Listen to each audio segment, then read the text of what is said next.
اعوذ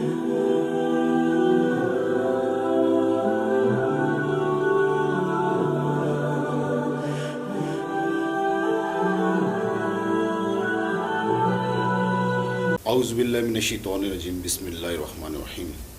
پروگرام روشنی کا سفر لے کر آپ کا میزبان طاہر محمود آپ کی خدمت میں حاضر ہے۔ ناظرین، ہمارا آج کا جو عنوان ہے وہ ہے سمیع و بصیر۔ گزشتہ کئی پروگرامز ہم نے صفات باری تعالیٰ کے حوالے سے کیے، اس میں صفت علم، ارادہ اور حیات کے اوپر ہم نے گفتگو کی۔ سلسلہ وہیں سے آگے بڑھاتے ہوئے آج علامہ صاحب سے گفتگو کا آغاز کرتے ہیں۔ السلام علیکم۔ وعلیکم السلام ورحمۃ اللہ تعالیٰ وبرکاتہ۔ علامہ صاحب، ہمارا یہ پروگرام جو صفات کے حوالے سے ایک تسلسل چل رہا ہے، تو اس کا آج ہم نے ایک دو عنوانات ایسے رکھے ہوئے ہیں جس کا نام ہے سمیع و بصیر۔ تو میرا پہلا سوال ہے کہ یہ سمیع، سننے والا، اس کے اوپر آپ کیسے بیان فرمائیں گے؟ بسم اللہ الرحمن الرحیم۔ اللہ رب العالمین کی صفات اللہ نے قرآن کریم میں خود بیان فرمائی ہیں۔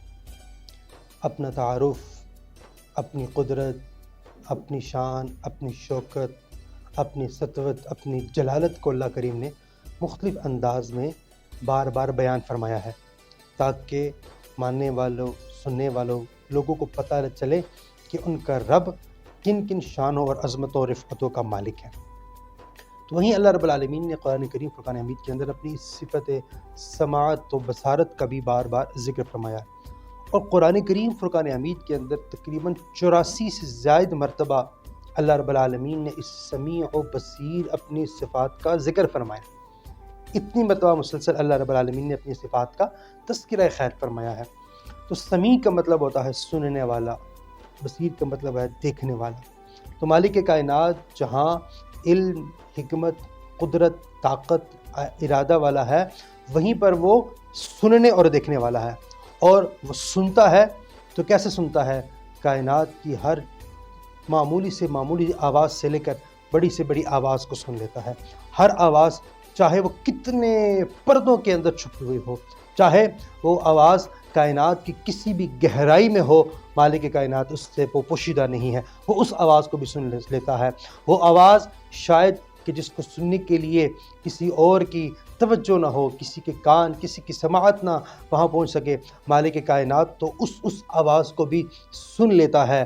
وہ تو انسان کیا، وہ کائنات کے اندر چلنے والے ہر معمولی سے معمولی کیڑے مکوڑی کی بھی جو آواز ہے وہ اس کو بھی سن لیتا ہے، وہ گفتگو کو بھی سن لیتا ہے۔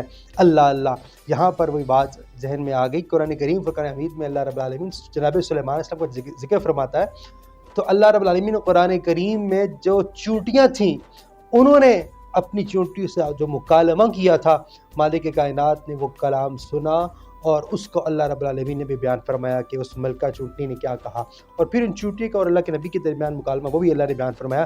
لیکن مالک کائنات وہ چونٹی ہے، اس کی گفتگو کو بھی، یا اس سے نیچے جو گفتگو ہے، ہر چیز کی گفتگو کو وہ سنتا ہے۔ بلکہ یوں کہیے وہ انسانوں کی بھی ہر طرح کی گفتگو سنتا ہے، چاہے وہ زور سے بولتا ہے تب بھی سنتا ہے، آہستہ بولتا ہے تب بھی سنتا ہے، زبان ہلاتا ہے تب بھی سنتا ہے۔ بندہ زبان نہیں ہلاتا، بلکہ سوچوں میں، فکروں میں، یادوں میں گم ہو کر اس کو جب یاد کرتا ہے، پکارتا ہے، مالک کائنات اس کی بھی سنتا ہے۔ بلکہ اگر یوں کہیے کہ جس کی زبان نہیں ہے، جس کو بولنا نہیں آتا، اللہ تو اس کی بھی سنتا ہے۔ سبحان اللہ۔ اور پھر وہ دیکھتا ہے تو کیسے دیکھتا ہے؟ وہ ہر اس چیز کو دیکھتا ہے، ہر انسان کے ہر عمل کو دیکھتا ہے، انسان کے ہر فعل کو دیکھتا ہے، کائنات کی ہر چیز کو دیکھتا ہے، مخلوقات کی ہر چیز کو دیکھتا ہے، چاہے وہ مخلوقات کتنے ہی تہوں میں، پردوں میں، ظلمات میں، اندھیروں میں، جہاں کہیں بھی کوئی چیز ہے، مالک کائنات کی شان بصارت وہ اس کو ملاحظہ کر رہی ہے، وہ اس کو دیکھ رہی ہے۔ اور یہاں پر یہ بات بتاتا چلوں آپ کو کہ اللہ رب العالمین سمیع ہے، سننے والا ہے، بصیر ہے، دیکھنے والا ہے، لیکن اس کی سماعت، اس کی بصارت وہ ایسے نہیں کہ اس کو دیکھنے کے لیے آنکھوں کی ضرورت ہو، نہیں، وہ آنکھ سے پاک ہے، وہ کان سے پاک ہے، وہ جسم سے پاک ہے، وہ جسمانیات سے پاک ہے، وہ مکان سے پاک ہے، وہ حدود سے پاک ہے، وہ قیود سے پاک ہے۔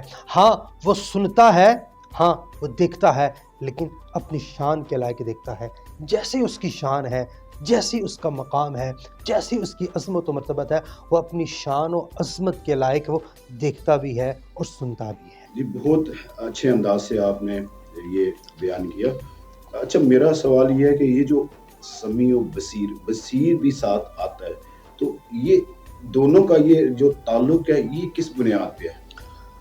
دیکھیے، سماعت و بصارت یہ دو صفات ایسی ہیں کہ جن کا ہمیشہ اکثر ہی ذکر ہوتا ہے۔ جب آپ کسی کو جب دیکھتے ہیں تو دیکھ کے، جب گفتگو کر رہے ہوتے ہیں تو جب وہ بولتا ہے تو آپ سن بھی رہے ہوتے ہیں۔ جب یہ دونوں سماعت و بصارت ہوتی ہے تو یوں سمجھیے جو کمیونیکیشن ہے وہ بہت ہی اسٹرانگ، مضبوط، اور اس سے اچھی طرح آپ جو ہے نا فائدہ اٹھا سکتے ہیں۔ کمیونیکیشن کے لیے بہت ضروری ہے۔ آپ جو کبھی سن رہا ہوتا ہے بندہ، کبھی آواز ٹھیک نہیں آ رہی، کبھی کیا نہیں آ رہی، لیکن جب آپ کسی کو دیکھ کر سنتے ہیں تو مطلب ہے کہ آپ اس کے قریب ہیں، قربت کا احساس ہے، 1 to 1 کے بات ہے۔ تو گویا مالک کائنات بار بار یہ بات فرما رہا ہے کہ وہ سمیع و بصیر ہے، اپنے بندوں کو احساس دلا رہا ہے کہ بندو، تمہارا رب تمہارے رب سے تم سے بہت قریب ہے، اتنا قریب ہے کہ تمہاری ہر ایک آواز کو بھی، ہر ایک پکار کو بھی سنتا ہے، اور ساتھ ساتھ تمہاری ایک ایک حرکت کو بھی دیکھ رہا ہوتا ہے۔ اچھا علامہ صاحب، یہ سمیع و بصیر کے حوالے سے کوئی قرآنی آیات ہیں جس کے اوپر اللہ رب العزت اپنی اس صفت کے حوالے سے جو فرما رہے ہیں، اس کے بارے میں آپ کیا کہیں گے؟ سبحان اللہ۔ قرآن کریم فرقان حمید میں جس طرح میں نے ذکر کیا کہ کئی مرتبہ اللہ رب العالمین نے اپنی ان صفات کا تذکرہ فرمایا ہے۔ بہت سی آیات ہیں، بہت ساری آیات مبارکہ ہیں، اور چند ایک آیات کی ہم تلاوت کر کے برکت بھی حاصل کرتے ہیں اور قرآن سے نور بھی لیتے ہیں۔ اللہ تعالیٰ ارشاد فرماتا ہے کہ وَإِذْ يَرْفَعُ إِبْرَاهِيمُ الْقَوَاعِدَ مِنَ الْبَيْتِ وَإِسْمَاعِيلُ، کہ جب ابراہیم علیہ السلام خانہ کعبہ کی بنیادیں بلند کر رہے تھے اور اسماعیل السلام بھی ساتھ تھے، تو آپ یوں دعا کر رہے تھے، ربنا تقبل منا، اے ہمارے رب تو ہم سے یہ قبول فرما لے، انک انت السمیع العلیم، بے تو سننے والا ہے۔ جناب ابراہیم علیہ السلام کی اللہ رب العالمین اس دعا کو کوٹ کر رہا ہے کہ جب وہ اتنا بڑا کارنامہ سر انجام دے رہے تھے، اتنی بڑی عظمت وہ شان وہ لے رہے تھے، رب کا گھر بنا رہے تھے، تو رب تعالیٰ کی بارگاہ میں یہی دعا کرتے تھے، اے اللہ تو ہماری اس دعا کو سننے والا ہے۔ ہم بڑی گہرائیوں کے ساتھ، بڑی عاجزی کے ساتھ تیری بارگاہ میں دعا کرتے ہیں کہ اللہ ہمارے اس عمل کو قبول فرما لے۔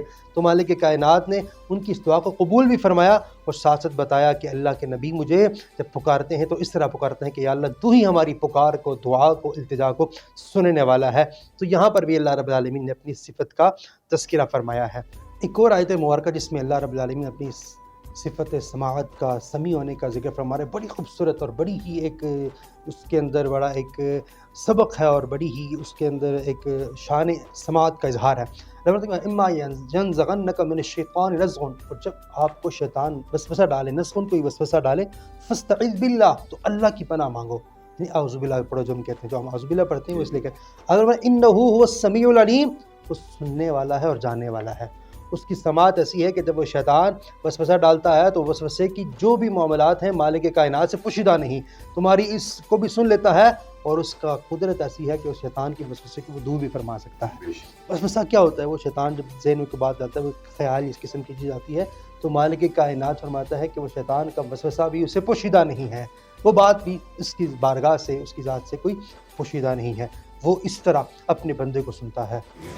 آپ نے سنا علامہ صاحب نے کیا فرمایا کہ اللہ سننے والا بھی ہے اور دیکھنے والا بھی ہے۔ دعاؤں کی قبولیت کا رب کو ہی معلوم ہے، اور اس نے کس وقت کب دعا قبول کرنی ہے، کیونکہ وہ بہتر جانتا ہے کہ ہمارا دعاؤں کا وہ وقت قبولیت کا ہے یا نہیں ہے، یا کس وقت اس دعاؤں کا ہمیں فائدہ ہو سکتا ہے۔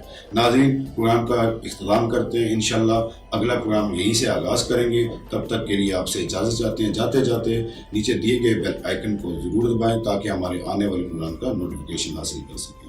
اللہ آپ کا حامی و ناصر۔